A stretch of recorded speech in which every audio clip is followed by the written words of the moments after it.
covered up in bright white, something which was not like a garment, but like sparkling white cotton wool. If you believe in visions, that's a testimony that indeed she's St. Tezira as we have known her.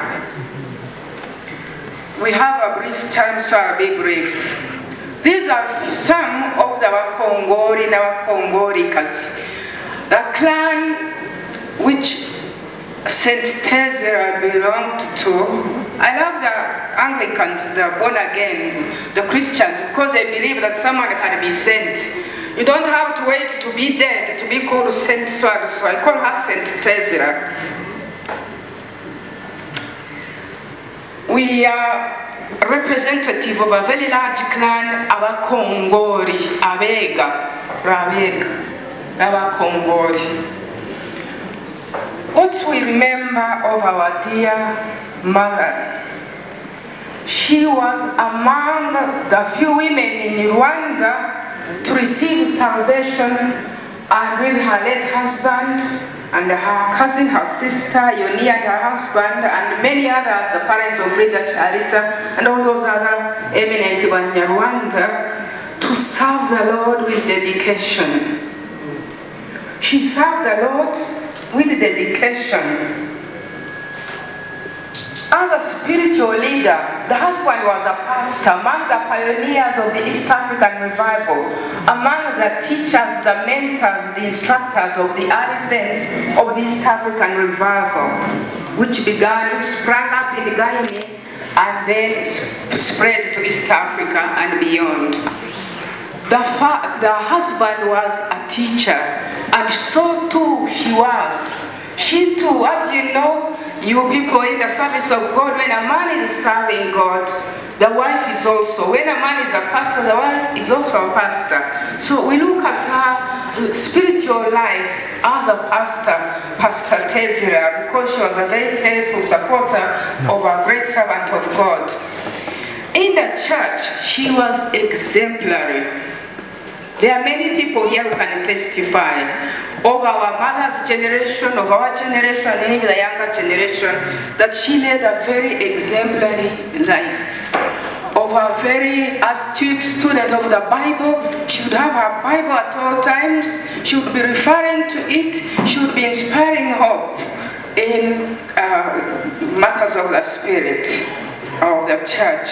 As a housewife, what shall I say? Exemplary is not sufficient.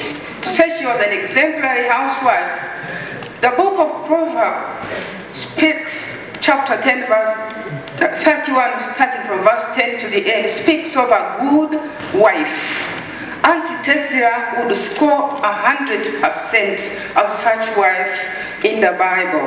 Why? Because not only was she clean, her life speaks of cleanliness. Her house would be spotless clean, her attire, her children, her visitors, her relatives should be keeping everyone clean, teaching, reminding. But her own life, her house was always clean, everything clean, plate, cup, bed, everything. And not only was she clean, but she was loving to her husband, to her children, to the relatives, to anyone. You would walk there, sure, you will not walk out unless she's given you a cup of tea, or she's fed you, or she's comforted you. And she knew how to make business. She was very hardworking. With her hands, she knitted sweaters, shawls. She did beadwork. She made garments. I'm sure you all know, you know that I'm not exaggerating. And she did those things that she would give them freely. She would give them freely. She never sold them. I have 2 of her items which I treasure very much in my house. Praise Jesus. She was, what shall I say? She knew how to grow crops of all types. So the house was always full of food, fresh food, and staple food, and every food. And it will be preserved and served at the right hours, everything would go so wonderfully well. In the society where she lived, in the community she lived, visiting the poor, visiting the bereaved, comforting, strengthening, taking gifts to the hungry, encouraging. And in Uganda, among the Mothers Union, those of you who are members of that association, you know what a helpful body that is to good housekeeping, to family rearing, to all things. And indeed, to the whole country. A country is rich when it has many good people. A country is rich when it has not only minerals and other things, but also good human resources, good people. And Uganda is poor for losing one precious soul of the type of Aunt Tezira. What can I say? Let me tell you what she did to me as a child. I visited her. An aunt in African culture is a very, very precious person. Her word is respected. I went to visit her when I was in my first year of secondary school in Rwanda. I did my secondary school in Rwanda, part of it, the first year only.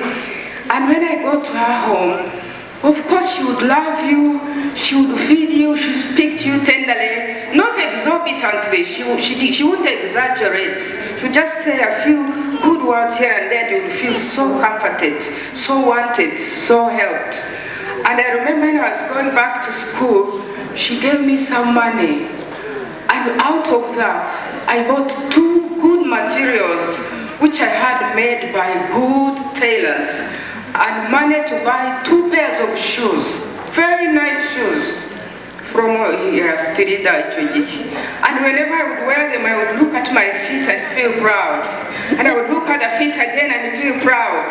And she was so wonderful. Going to Auntie's home, you'd feel you are looking forward to getting there.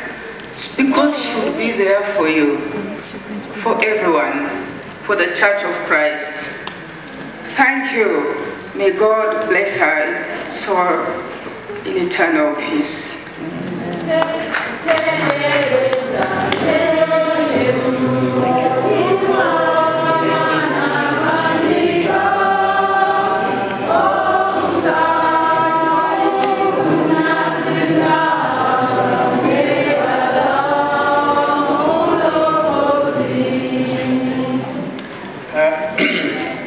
Turagushima Aunt Edith n'abakongori ayo magambo meza muvuze.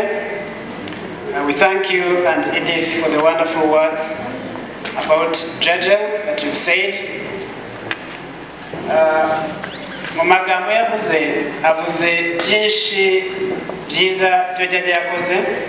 She said so many things that Jjajja did for her and for many people in the family, and who she was, how hardworking she was, how loving she was, and many things. In the middle of her speech, she said she's sure there are many people who would stand to testify.